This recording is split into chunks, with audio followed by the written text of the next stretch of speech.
देखिए, हम लोग आज क्वेश्चन नंबर 1.6 कर रहे हैं।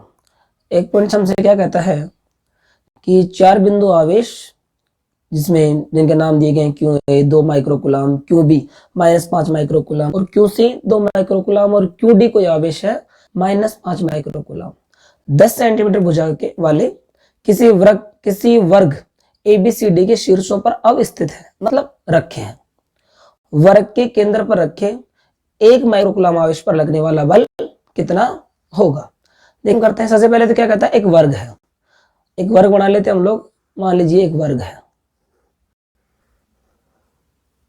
ठीक है।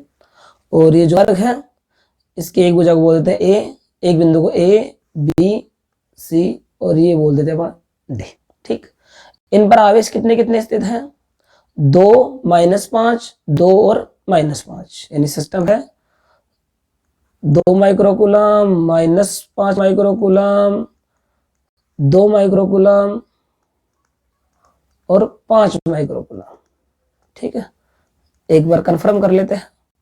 हाँ, इसी तरीके से -5 2 और लास्ट में -5, ये भी -5, ठीक है। इस तरह आवेश दिए गए। अभी कहते हैं इसके केंद्र पे, मान लीजिए इसका केंद्र है, इस केंद्र पर एक आवेश रखा है कितना, 1 माइक्रोकुलाम आवेश। ये कितना रखा है, 1 माइक्रोकुलाम। इस पर लगने वाला बल कितना होगा।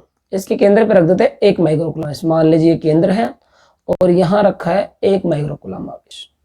तो इस पर लगने वाले बल की बात देखिए। बल एक सदिश राशि है, ठीक है। जब भी हम जोड़ेंगे बल को या घटाएंगे तो दिशा की बात करेंगे, दिशा के हिसाब से जोड़ना घटाना है। तो पहले तो हम देखते हैं माइक्रोकुलाम पे कौन कौन बल लगाता है। सबसे पहले इस आवेश की बात करते हैं, ये भी प्लस का और ये भी प्लस का। तो ये 2 माइक्रोकुलाम का आवेश इसके ऊपर बल लगाएगा। किस दिशा में लगाएगा, प्लस आवेश, प्लस प्लस क्या करेगा, प्रतिकर्षित।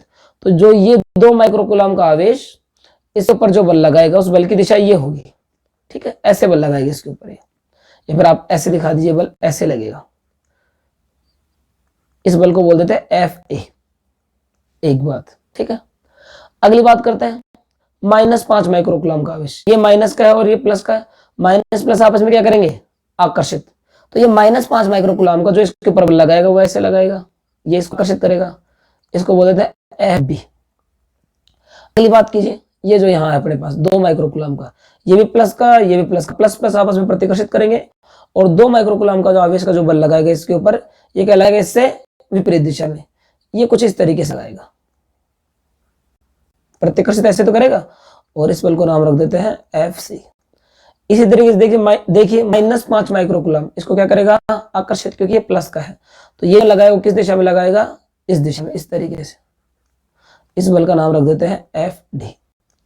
अब ध्यान से एक बात देखिए, ये वर्ग का केंद्र है। अगर वर्ग का केंद्र है तो चारों कोनों से इस केंद्र की दूरी बराबर होगी और एक आवेश जो दूसरे आवेश पे बल लगाता है उस बल का सूत्र होता है KQ1Q2/r²। अगर देखा जाए तो ये बल दो चीजों पर निर्भर करता है, दोनों आवेश Q1 व Q2 पर और दोनों आवेशों के मध्य की दूरी पे। अब यहां देखिए, हम इसकी बात करते हैं। जितनी दूरी ये होगी, ध्यान से समझिए इस बात को, जितनी दूरी ये होगी उतनी दूरी ये होगी, मतलब ये दूरी और ये दूरी दोनों बराबर है। एक बात, इन दोनों आवेशों गुणा करोगे तो 2 × 1 माइक्रोकुलाम, इधर भी 2 × 1। इसका मतलब जितना बल ये आवेश लगाएगा उतना ही बल ये आवेश लगाएगा। दोनों के परिमाण बराबर और दिशाएं आप देखिए, ये आवेश इस तरीके से लगा रहा है और ये आवेश इस पे बल इस तरीके से लगा रहा है। परिमाण बराबर और दिशा विपरीत, ये दोनों क्या करते हैं, दूसरे को कैंसल।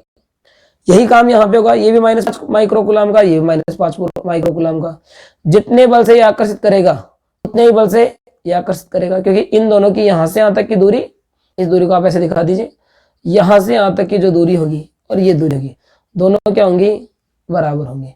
तो इतना ये लगाएगा उतना ही ये लगाएगा। यहाँ भी परिमाण समान और दिशा एक दूसरे के विपरीत, तो चारों बल एक दूसरे क्या कर देंगे, कैंसिल कर लेंगे। इसलिए जो परिणामी बल होगा, जो नेट फोर्स होगा, वो कितना होगा, 0।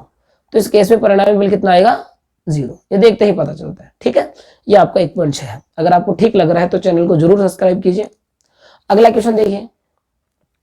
अगला क्वेश्चन हमसे कहता है कि स्थिर वैद्युत क्षेत्र रेखा एक सतत वक्र होती है, अर्थात कोई क्षेत्र रेखा यकायक नहीं टूटती, क्यों, हमसे पूछा है।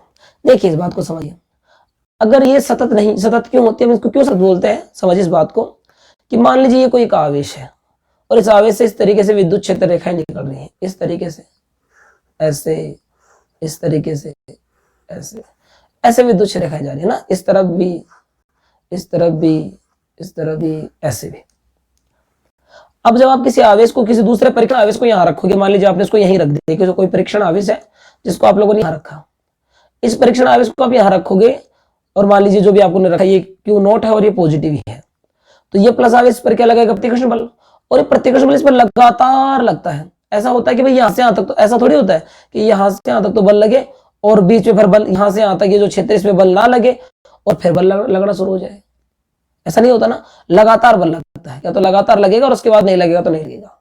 तो इसके लिए क्या जवाब लिखेंगे हम, ये कहेंगे कि जब किसी परीक्षण आवेश को किसी विद्युत क्षेत्र में रखा जाता है तो उस पर लगातार बल लगता है, उस पर लगने वाला बल लगातार होता है। इसका सबूत क्या है कि वो लगातार गति करता है, वो कंटिन्यू चलता है, वो ऐसे नहीं होता कि एक स्थान से कूदकर दूसरे स्थान पर आता है।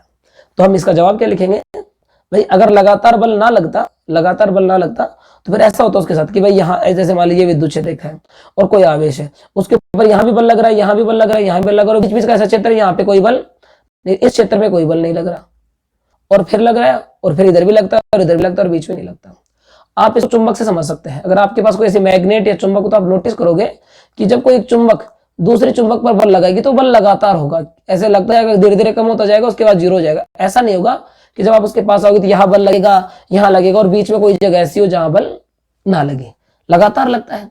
तो कोई परीक्षण आवेश विद्युत क्षेत्र में लगातार बल अनुभव करता है, लगातार गति करता है, उसमें आवेश लगातार गति करता है, आवेश एक स्थान से दूसरे स्थान पर कूदकर नहीं आता, इसलिए विद्युत क्षेत्र रेखाएं सतत होती हैं। अगर ये सतत नहीं होंगी तो आवेश एक स्थान से कूदकर एक स्थान से दूसरे स्थान पर कूद कर जाएगा, जबकि ऐसा नहीं होता। इसलिए हम कह सकते हैं कि विद्युत क्षेत्र रेखाएं सतत होती हैं। इसी का भी है, स्पष्ट कीजिए कि दो क्षेत्र रेखाएं कभी एक दूसरे को प्रतिच्छेद नहीं करती। मान लीजिए प्रतिच्छेद करती है, हम कहते हैं मान लेते हैं प्रतिच्छेद करती है। एक बात आप लोग याद कीजिए कि विद्युत क्षेत्र रेखा की परिभाषा में आप लोगों ने एक बात लिखी कि विद्युत क्षेत्र रेखा के किसी बिंदु पर, मान लीजिए इस तरीके से विद्युत क्षेत्र रेखा है, ये एक प्लस का आवेश है और एक माइनस का आवेश, और विद्युत क्षेत्र रेखा इस तरीके से प्लस से माइनस में आ रही है, इस तरीके से। तो आप लोगों ने एक बात पढ़ी होगी कि विद्युत क्षेत्र रेखा के किसी बिंदु पर, मतलब ये बिंदु कोई पी है और आपसे पी बिंदु पर विद्युत क्षेत्र की दिशा बताओ, तो आप यहाँ पर क्या खींचोगे, विद्युत क्षेत्र की दिशा बताने के लिए एक स्पर्श रेखा। यहाँ पूछिए आप यहाँ क्या खींचोगे, एक स्पर्श रेखा। तो विद्युत क्षेत्र रेखा की किसी बिंदु पर खींची गई स्पर्श रेखा उस बिंदु पर विद्युत क्षेत्र की दिशा को बताती है। ये विद्युत क्षेत्र रेखाओं के गुणधर्म है। अब देखो इसी गुणधर्म से अगर दो विद्युत क्षेत्र रेखा ऐसे आप दूसरे को काटेंगी तो जो कटान बिंदु है, इस बिंदु पर, इस कटान बिंदु पर आपसे कोई कहे कि स्पर्श रेखा खींचे, तो जो आदमी इस वक्र की बात करेगा, इस वक्र की बात करेगा, उसे तो स्पर्श रेखा ये हो जाएगी, और जो आदमी इस वाले वक्र की बात करेगा, वह ऐसे काट रही है, ऐसी इस विद्युत रेखा की बात करेगा, इसके लिए विद्युत क्षेत्र रेखा ये हो जाएगी। यानी एक ही बिंदु पर, दोबारा समझिए मेरी बात को, अगर एक विद्युत क्षेत्र रेखा ऐसे है और दूसरी विद्युत क्षेत्र रेखा ऐसे है और ये यहाँ पे काटती है, तो अगर कोई येलो वाले के लिए बात करेगा तो येलो वाले के लिए विद्युत क्षेत्र रेखा कैसे खींचेगा, या इस पी बिंदु पर येलो के हिसाब से विद्युत क्षेत्र की दिशा कैसी होगी, ऐसे स्पर्श रेखा खींचनी है यहाँ पर इस तरीके से। और जो इसको लेके चलता है पिंक या गुलाबी वाले को, तो इसके हिसाब से विद्युत क्षेत्र की दिशा की तो इस पर स्पर्श रेखा खींचेंगे इस हिसाब से। तो अगर ये काटेंगे तो एक ही बिंदु पर विद्युत क्षेत्र की दो दिशाएं होंगी, जो कि असंभव है। किसी एक बिंदु पर विद्युत क्षेत्र की एक ही दिशा होगी।